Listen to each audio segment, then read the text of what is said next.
E aí, pessoas, beleza?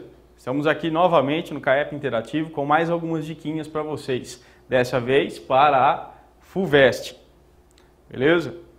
Bom, gente, uma coisa assim, como eu disse para vocês, a FUVEST curte atualidades, que você tem que estar antenado nas coisas, certo? Esse ano nós tivemos aí a Rio+20, beleza?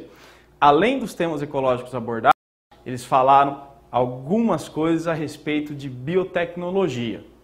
Aliás, você quer saber mais sobre a Rio+20? Tem um texto lá na nossa fanpage do Facebook, tá? Procura lá, dá uma olhadinha. Bom, algumas coisas sobre biotecnologia, né, que de vez em quando também já aparece na FUVEST por conta própria. Olha lá, processos de engenharia genética.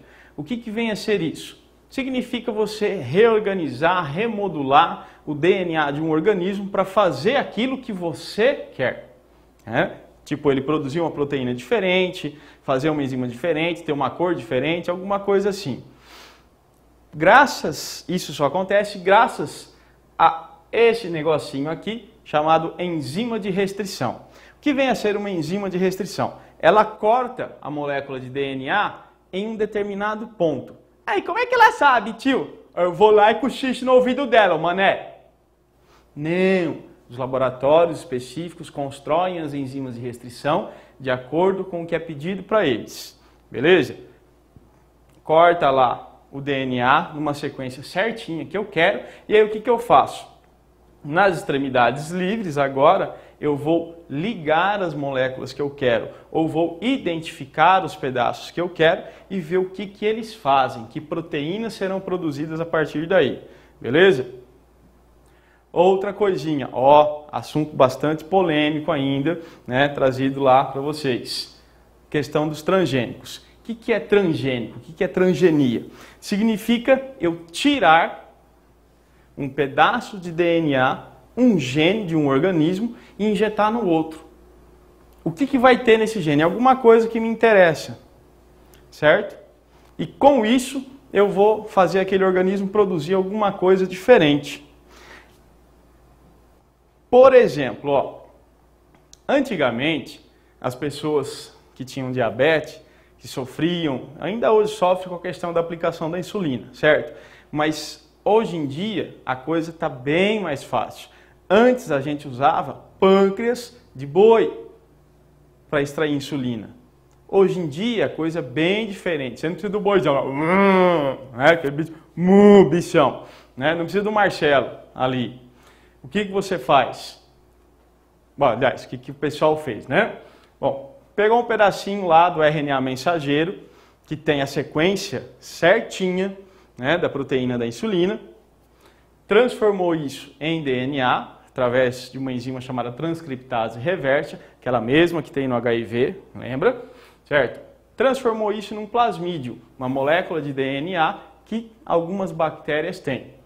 Esse plasmídio agora transformado foi injetado em uma bactéria, a gente usou de exemplo a famosa Escherichia coli, que é aquela mais usada, né, nas pesquisas de biologia, e essa bactéria passou agora a produzir a molécula de insulina. Acontece, mano, que a insulina, a bactéria não faz nada com ela. Então o que ela faz? Joga fora. E a gente aproveita. Agora eu preciso de apenas algumas plaquinhas redondas assim, para produzir a insulina que o pessoal usa. Então, coisa boa, certo? É lógico, tem outras aplicações também. Por exemplo, você de repente pode fazer uma planta fluorescente. Tio, o que eu vou fazer com uma planta fluorescente? Põe de abajur no seu quarto. Fica bonito. Certo? Bom, vamos falar aí de alguns pontos importantes a respeito, principalmente da transgenia, né?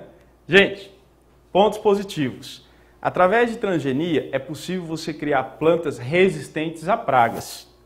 Através de transgenia é possível você criar plantas que produzam maior quantidade de alimentos. Você pode resolver a fome no mundo. Através da transgenia, como a gente já viu, você pode produzir hormônios, medicamentos, tudo em pequena escala, né, tudo em pequena escala, porém em quantidade suficiente para abastecer a humanidade. Só que tem um problema. Até hoje faltam estudos a respeito desses organismos transgênicos. Que tipo de estudo? Estudos de médio e longo prazo. Por exemplo, aqui no Brasil já se cultivam soja e milho transgênico, beleza.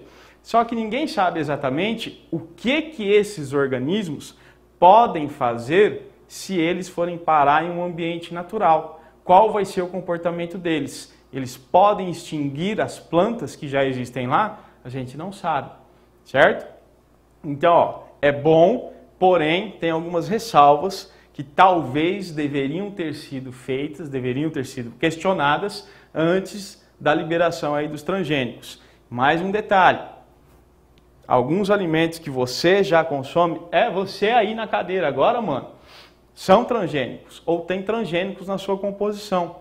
E aqui no Brasil, nem todas as embalagens aparece, aquele triângulozinho com o T grandão lá no meio, indicando que é um alimento que contém ou que foi formado por organismos transgênicos, certo? Então, fica aí para vocês a diquinha para a FUVEST a respeito de transgênicos e afins, beleza?